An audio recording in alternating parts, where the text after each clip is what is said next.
Welcome back to Global Analyst. Today is April 7th, 2026, and a 24-hour countdown has begun that could ignite the Middle East. President Trump has issued a midnight ultimatum to Tehran: reopen the Strait of Hormuz immediately, or face the complete destruction of Iran's naval and missile capabilities. To back this threat, the U.S. and Israel have amassed a naval and air presence larger than anything seen in the region in decades. Carrier strike groups, long-range Tomahawk missiles, and drone fleets are holding in position. Conventional negotiation is over. With both sides at maximum readiness, the conflict is shifting from a battle of words to a battle of execution.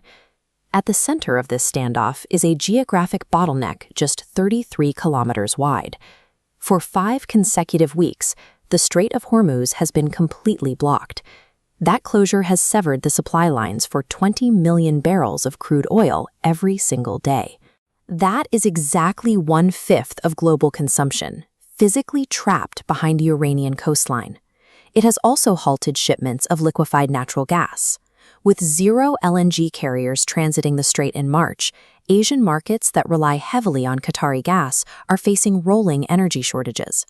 This disruption is forcing markets to price in a security premium that accounts for the extreme concentration of energy infrastructure in a single war zone. Analysts now project crude oil could surge to between $150 and $180 a barrel if the blockade holds through the quarter. Behind this ultimatum lies a specific technological shift: algorithmic warfare. During the opening phase of Operation Epic Fury, U.S. and Israeli forces executed nearly 900 strikes against Iranian targets in just 12 hours. Historically, the military kill chain follows a strict sequence: find, fix, track, target, engage, and assess. For complex targets, human commanders would spend days evaluating intelligence to ensure compliance with international law.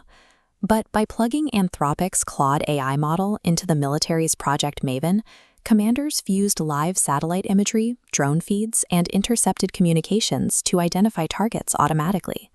Because these systems generate recommendations faster than human operators can analyze the underlying data, the oversight process has been reduced to a simple authorization gesture.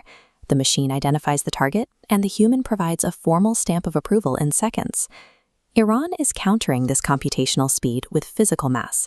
They are dispersing their forces and launching dense swarms of munitions to saturate air defenses. This chart shows the locations and timing of Iranian missile attacks during the U.S. and Israeli operations. It tracks the intensity of the retaliatory strikes across the Middle East. The data reveals at least 26 separate waves of ballistic missiles and drones launched in a highly compressed timeframe. This creates a war of attrition at machine speed. Defense networks are forced to engage a relentless, coordinated mass of incoming fire, draining interceptor stockpiles as fast as the launchers can cycle. Seeing how quickly the Middle East has escalated, other nations are scrambling to upgrade their own hardware. They realize that in a conflict driven by AI targeting, a delay of even a few minutes in defensive response can be fatal. India is now fast-tracking its defense procurement under the Atmanirbhar Bharat initiative. To build an immediate shield against high-speed salvos, they are accelerating the deployment of 5 additional Russian S-400 air defense squadrons. Simultaneously, the Indian government has cleared a major offensive surge: the induction of 800-kilometer extended-range BrahMos cruise missiles and the indigenous Suryastra rocket system. The conflict of 2026 demonstrates that deterrence now requires a combination of high-capacity interceptors and the ability to automate a lethal counterstrike, which brings us back to the present and the ticking clock. The midnight deadline approaches. Lethal force is being delegated to code. While human analysts still nominally sign off on targets, the deliberative space required for international law is being squeezed out by machine speed. Decisions that once took days are now finalized in minutes. The deadline is midnight. Will it be a ceasefire or decimation? Stay informed, stay ahead. Please hit the like and subscribe button for more updates.